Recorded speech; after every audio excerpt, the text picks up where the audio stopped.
Hey now, you're on the Wake Up Tucson show, 10:30 The Voice.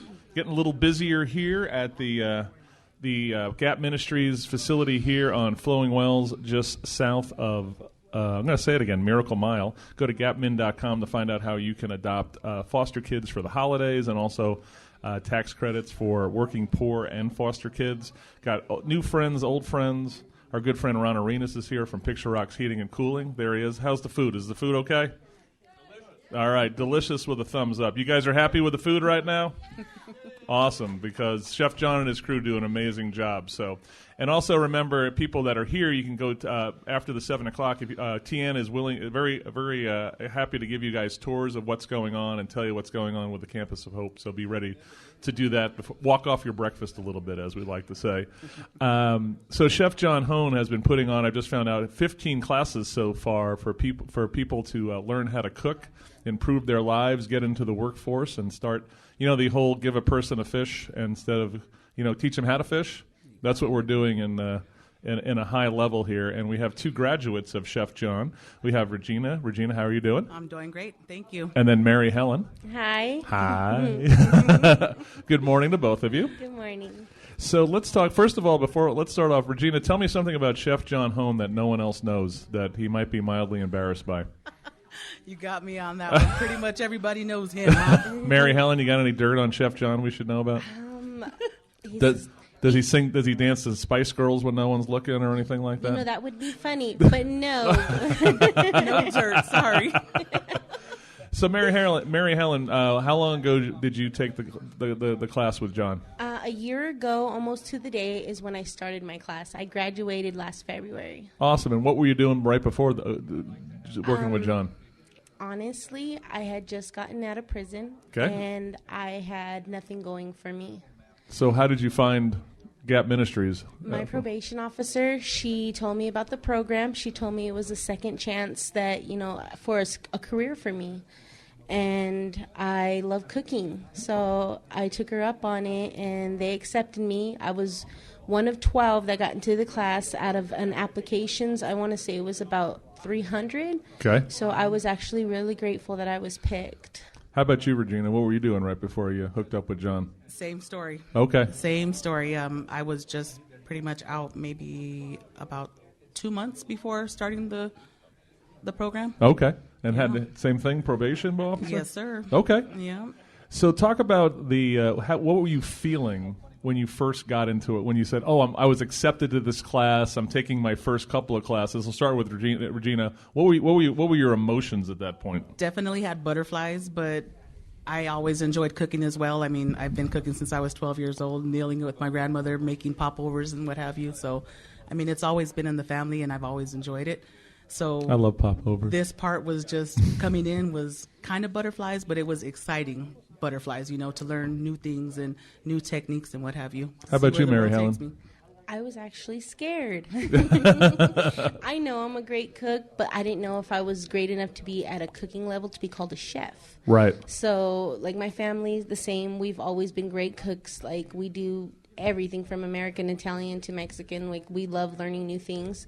And I was actually really nervous and scared that I wasn't going to be good enough because I never had any kind of training. My mom. Sure. My aunt. That was about it. So I was actually really scared. So what was something in your cooking skills when you were working with John in the class that was your weak point? We'll start with Regina. What was your weakest thing that you had to get better on?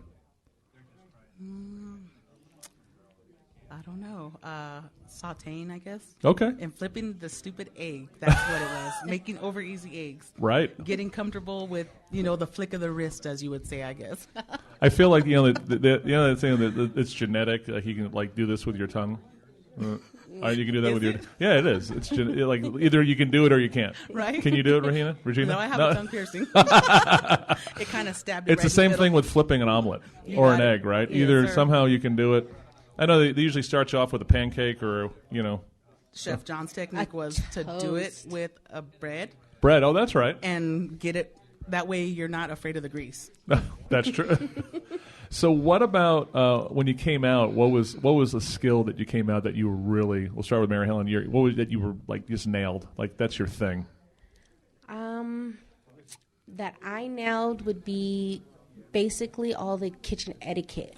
Gotcha. Like, there's a lot of different things that you learn in the kitchen. Like, basically, like, okay, so if you're coming in and someone's behind you, and you don't know that they're behind you, and you're going, hey, behind, coming around, or, you know, hey, coming through sharp, you know, letting them know, hey, I have a sharp knife, please be careful. I didn't know you did that in the kitchen. That's true. You got to know that. Safety first. Safety. I assume he taught you mise en place. You know, all your stuff in place, right? Yes, sir. Have your knife and everything Yep, ready to go. everything ready. My weakest thing, though, was the knife etiquette. I didn't know how to hold the knife, because there's a certain way you hold the knife to where it doesn't, you can put your knuckles in the way so it doesn't get your fingers. Right. I was not good at that. So let's talk about, we got a couple more minutes. You graduate the class, and you're working at Sene Tai now. That is correct. And you're working at Postino on Grant, Yes. which are two great places to work. We'll start with Regina. Talk about the jump from working, the school part to getting the job at Sene Tai. Pressure. So did you go directly from Gap to Sene Tai? I did. The weekend after I graduated, I started right at Sene. Wow. So I started off as a curry, and before you know it, about a year later, I was learning the walk. Now I'm proud to say I can double walk and even triple walk at that. And Chef has dubbed me the curry queen. That's amazing. So come a long way. And you're the kitchen manager now. Correct. There. Well, congratulations. Thank you. And Mary Helen, tell us about your Postino, jump into Postino from here. It was actually the same thing. Within a week from graduating, they had came to the school looking for help, and me and I want to say 3 others applied. I was the one who got the job. Right. And they were really surprised with me. They were like, you really know the kitchen, like, inside and out. You know dish pit, you know prep, you know line. They're like, and you just graduated? I was like, yeah, they teach us all that. You gave me, I thought it was amazingly cute when you said, I like doing prep cooking because I get to cook. Yes. And I just don't need I know this is going to insult the line cooks of the world, slap things together on a high pressure situation. You really want to you're saying you're making killer hummus over there. Yes. The dressings are all from scratch. Like, we do everything from scratch. Our marinades for our skewers, our meatballs, everything's from scratch, and it's delicious.